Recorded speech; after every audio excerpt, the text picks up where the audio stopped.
Bon week-end à tous les Africains. Bon week-end à tous les Noirs africains.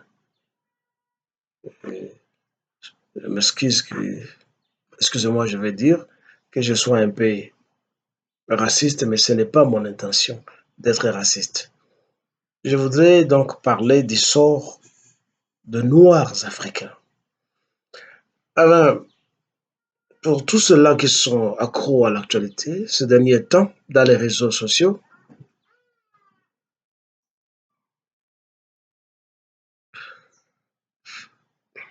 les Noirs africains ne cessent de lancer des alertes et de se lamenter. Ils ne cessent d'accuser et de dénoncer la maltraitance contre les Noirs africains qui travaillent ou qui vont chercher du travail dans le monde arabe, donc chez les musulmans. Beaucoup, beaucoup de dénonciations, beaucoup d'accusations contre les Libanais, contre les Iraniens, contre les Égyptiens, contre ceux-là qui sont richissimes à Dubaï. Plusieurs illustrations sont données. Comment est-ce qu'on balance du haut des étages des domestiques noirs par leurs employeurs? On les filme et on les jette par-dessus le sol, dépendant du niveau de l'immeuble, si c'est 5, 6, 7, 8 ou 15 étages. On les jette d'en haut, ils viennent en bas, ils s'écrasent et ils meurent. Alors cela courrouce les Africains.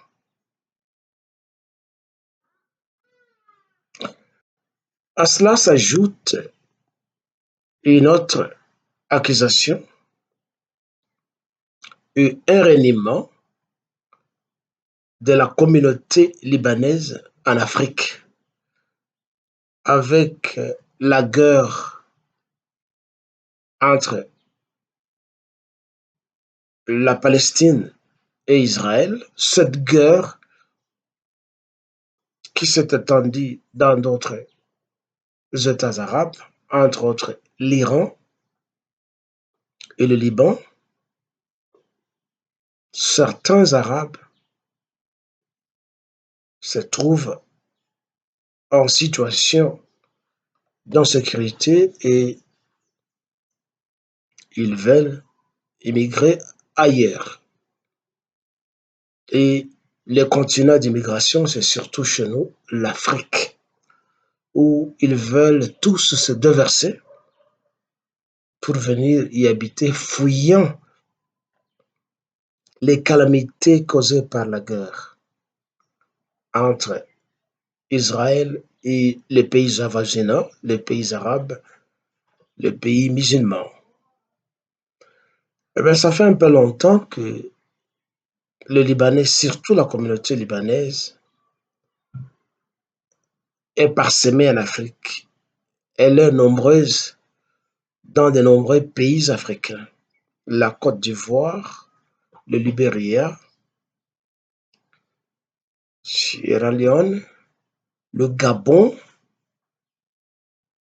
la Guinée, le Congo-Brazzaville, le Congo-Kinshasa, n'en parlons pas, où ils se comportent en conquérants.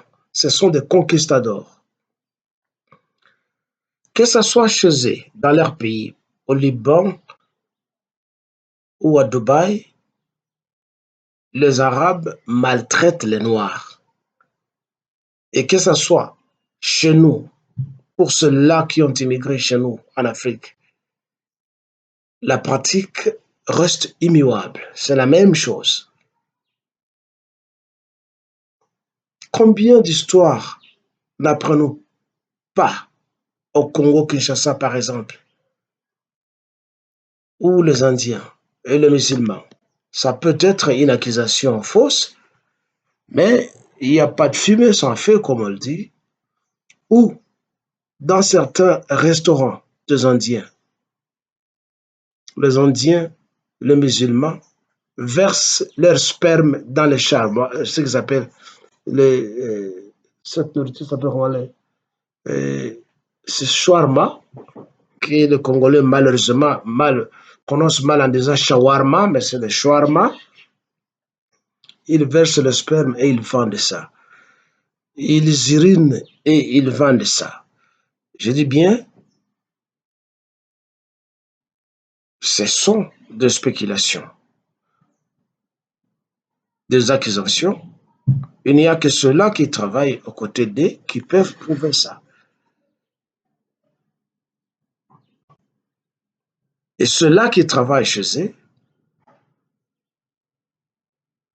reçoivent de petits salaires de misère et ils n'ont aucun endroit où aller se plaindre. Et s'ils osent se plaindre quelque part, ils n'ont pas de défenseur, ils n'ont pas d'avocat. Et tout inspecteur de travail qu'on peut envoyer sera vite corrompu par l'employeur. Ils entrent dans nos zones minières, ils ouvrent des sociétés avec des marchandises de pacotille telles que les chaises en plastique qui ne durent pas, le matelas avec des mousses épaisses. Il n'y a aucun contrôle pour qu'on puisse maintenir la qualité standard de marchandises. Et l'Africain et le Noir continuent à vivre sous la domination et dans la misère parce qu'il n'a pas de défenseur. Mais la question que je me pose est que où se trouve la mémoire de l'Afrique? A-t-on oublié que pendant 7 siècles, avant que les Occidentaux n'arrivent sur notre continent et inaugurent l'esclavage et la traite négrière, l'arabe, le musulman avaient pratiqué dans l'impunité déjà l'esclavage et la traite négrière pendant 7 siècles. Nous avons oublié tout ça. Comment on nous faisait marcher sur les dunes du Sahara quand il faisait chaud ou quand il faisait froid dans une période hivernale, pieds nus, cou attachés, pieds et mains enchaînés comme des bêtes de somme. Nous avons oublié tout ça dans l'histoire. Et nous sommes très fiers partout dans les pays africains, surtout en Afrique de l'Ouest et de l'Est, de nous targuer la poitrine en nous disant, moi je suis musulman, moi je suis de la culture et de tradition musulmane. Hein. Moi dans ma famille c'est l'islam. À part ça, il n'y a pas autre chose. Il y a nombreux parmi ces Africains qui portent des noms tels que Abdul, Abdallah, ignorant que le préfixe Abd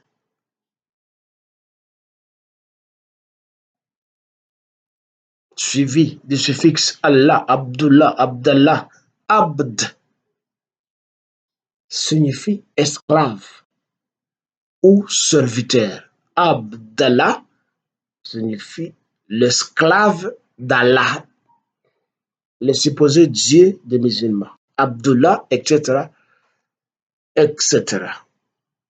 On est fier de porter un nom pareil, qu'on est esclave d'Allah.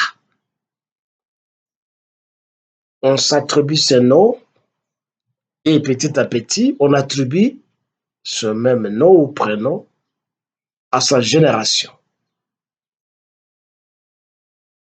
On est fiers dans nos quartiers de nous appeler des musulmans, de porter de longues robes, de sandales,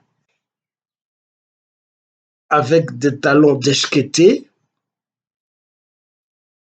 égrenats de chapelets, portant les kofiyas des musulmans sur la tête pour tromper la galerie.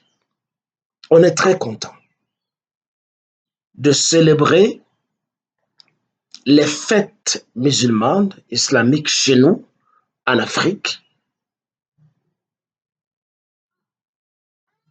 comme si avant que ces gens ne viennent nous envahir et nous occuper, nous n'avions pas de tradition et de coutumes. Tout ce que nous avions comme valeurs sociopolitiques et spirituelles s'est étiolé au bénéfice de l'islam. Et nous ne faisons aucun effort pour nous rebeller et abandonner ces pratiques sorcières des Arabes, ces esclavagistes, voleurs, massacreurs, bandits et pillards qui sont venus du Moyen-Orient et causer le deuil perpétuel en Afrique. Nous avons oublié tout ce qu'ils nous ont fait. Nous ne sommes même pas capables de demander des réparations pour tout ce qu'ils nous ont fait. Par contre,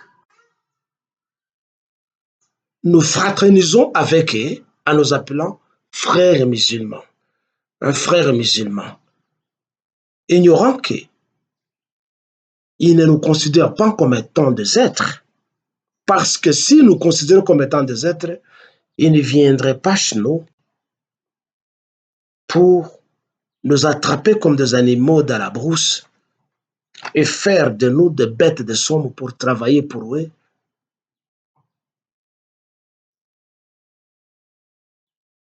et promouvoir leur économie.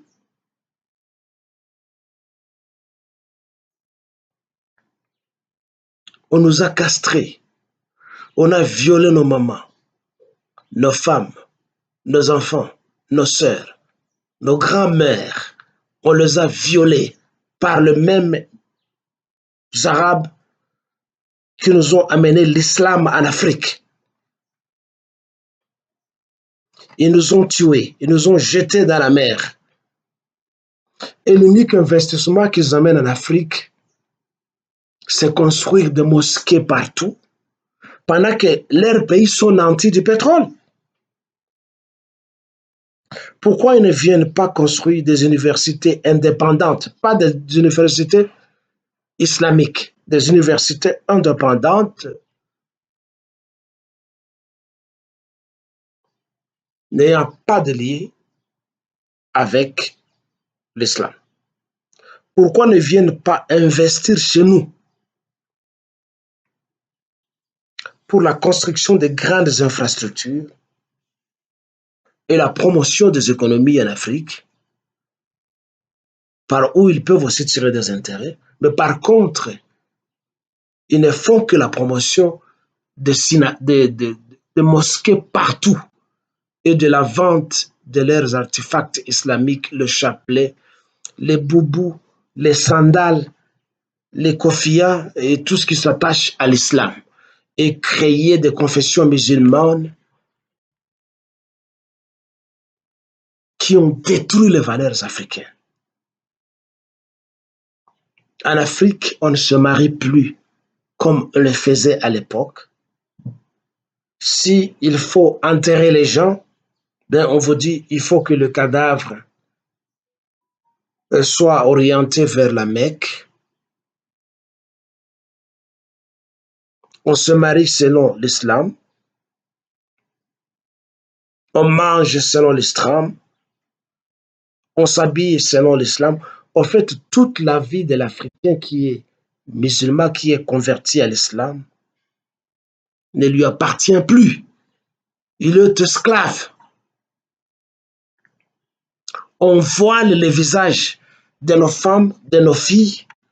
Mais ça n'était pas comme ça avant que ces bandits arabes n'arrivent chez nous. Ça n'était pas comme ça.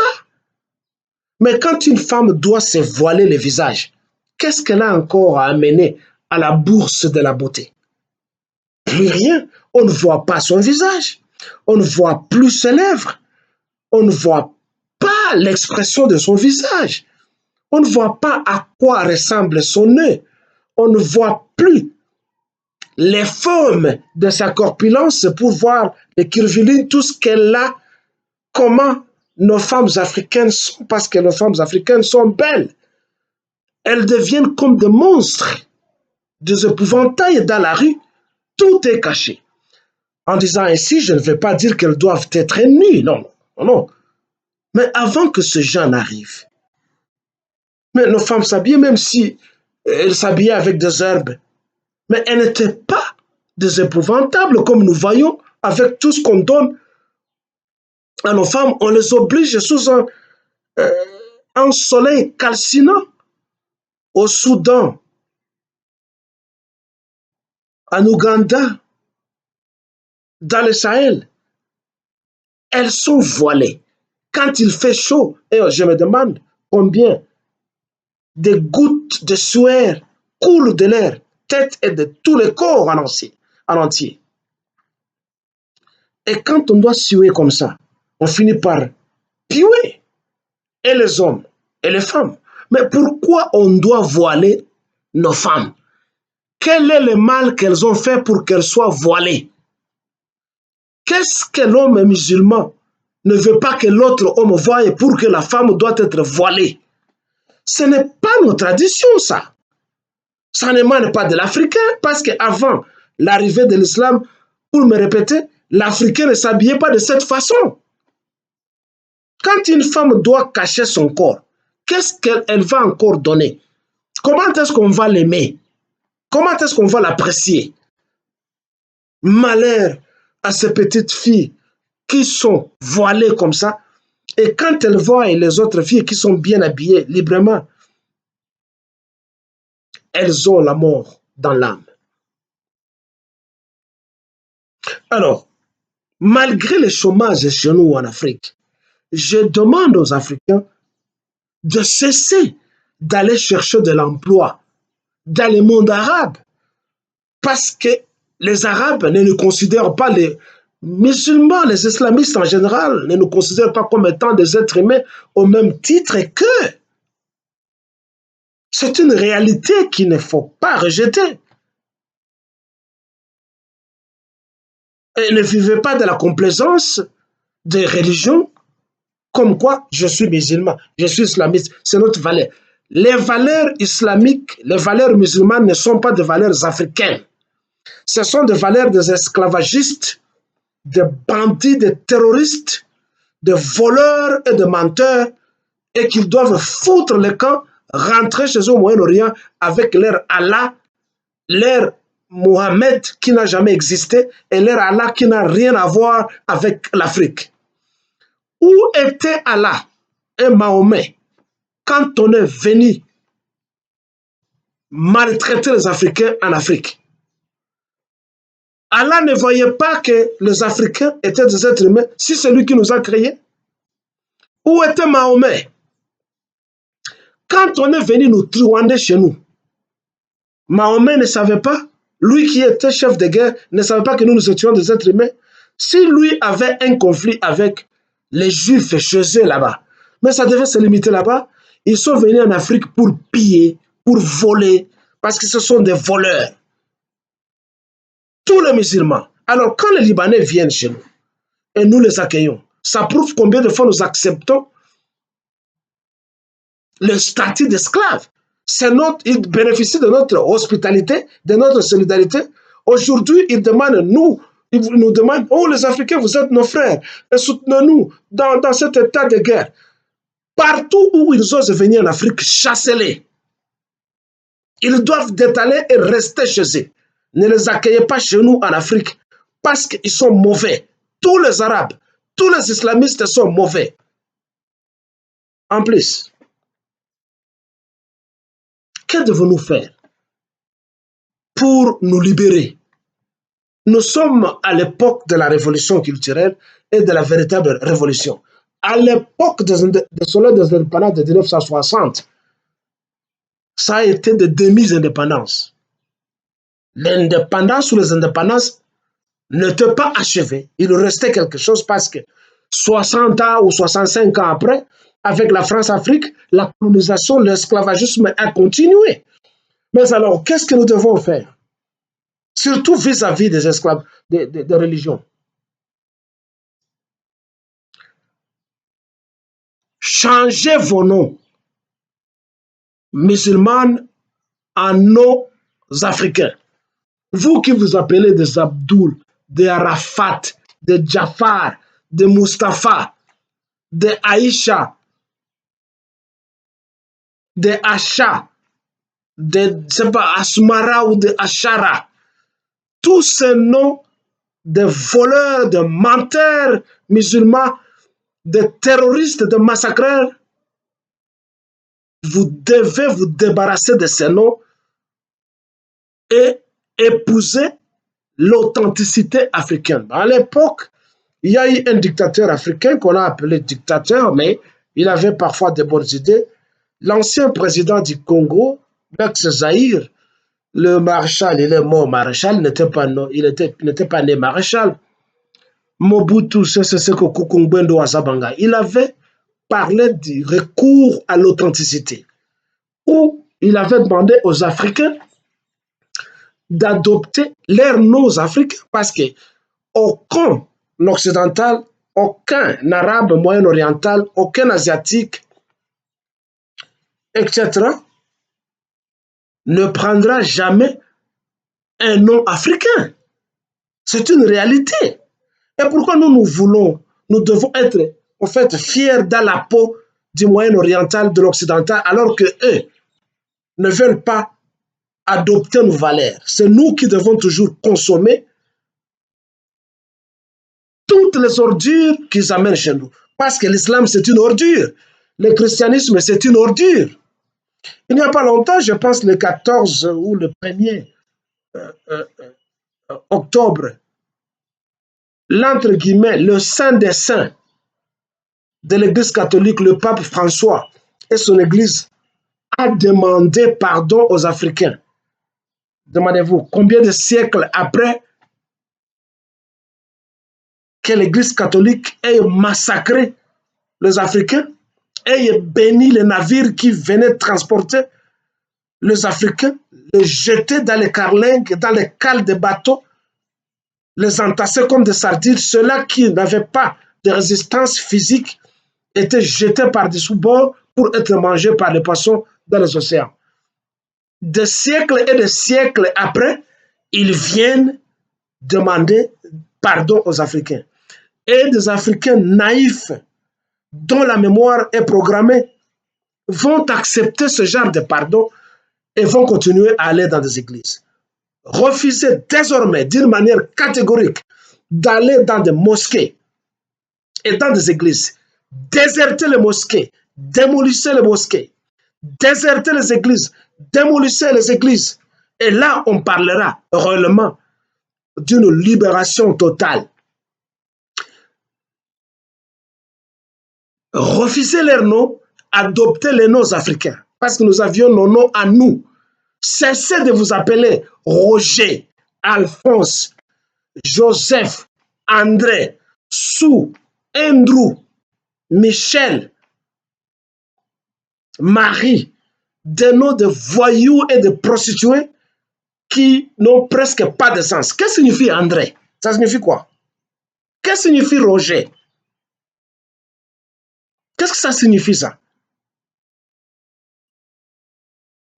Vous devez donc lutter pour reprendre l'authenticité africaine et la spiritualité africaine. Abandonner les noms des Arabes, des musulmans et les noms des Occidentaux. Cessez de vous appeler des Abraham, de Matthieu, de Pontius, de Donald, de Harris. Ce ne sont pas nos noms et ça n'a pas de signification. L'islam n'est pas la religion africaine, moins encore le christianisme. Nous savons que tous sont venus chez nous, ils nous ont observés, ils sont allés recycler nos valeurs chez eux et ils nous ont ramené les produits finis pour nous vendre. Et aujourd'hui, on s'appelle Arafat, ceci et cela. On est content d'être musulmans. La plupart de ces musulmans, de ces imams, de ces cheikhs dans nos quartiers, ce sont des escrocs, des arnaqueurs, des voleurs, des coucheurs de femmes. Qu'est-ce que l'islam a amené comme progrès chez nous en Afrique? Il y a une vidéo qui est trouvable sur la toile où une femme, je pense elle est ivoirienne, qui se lamente dans un français bidouillé avec son ton. Une image qui montre un bulldozer qui est en train de démolir une mosquée, je ne sais pas, dans un quartier en Abidjan ou quelque part en Côte d'Ivoire, et elle ose dire, voilà Alassane Ouattara, voilà, Alassane Ouattara est en train de détruire mosquée. Bon, c'est la plupart des parlent français là, où il n'y a ni article, ni conjugaison, ni genre de mots. Il est en train de détruire mosquée. Et il ignore que mosquée, c'est là où les gens vont prier Dieu et chercher la paix. Maman, partout où tu es en Afrique, quelle paix l'islam t'a amené en Afrique? En Afrique de l'Ouest, l'Afrique de l'Ouest est ravagée par les islamistes. Mali, Niger, Nigeria et partout. Le chien de guerre, le voyou, les jaloux, ce sont les musulmans. Avec des Africains noirs qui sont drogués par cette religion, qui cause de meurtrissures dans des familles africaines, ne nous laisse pas tranquilles. Et toi, tu dois dire, Ouattara est en train de détruire l'endroit où l'on va chercher la paix. Tu penses que l'islam t'a amené la paix, tu manques de mémoire. Les Africains, vous qui êtes des musulmans, réveillez-vous, prenez le Coran et brûlez-les. Vous qui êtes des chrétiens, prenez la Bible et brûlez-la. Désertez les églises, désertez les mosquées. En Europe, par exemple, la plupart des Occidentaux, ce que nous appelons faussement les Blancs, commencent à vendre les églises. Les églises commencent à être transformées en restaurants, en nightclub, en cinéma, parce que les gens n'y vont plus. Le mensonge a tant duré et perduré. Alors, il est temps que vous vous réveilliez afin de chasser les occupants et cesser d'œuvrer comme étant des agents locaux des religions de merde. Parce que l'islam, c'est une merde. Le christianisme et le catholicisme, c'est une merde. Et toutes ces religions importées, sponsorisées et imposées, c'est de la merde. Ceci, c'est pour l'Afrique de Lumumba, d'Ahmed Sékou Touré, d'Ngarta Tombarbay, de Muammar Kadhafi et de Thomas Sankara, pour que l'Afrique se réveille, soit unie et qu'elle s'approprie sa souveraineté. Bon week-end.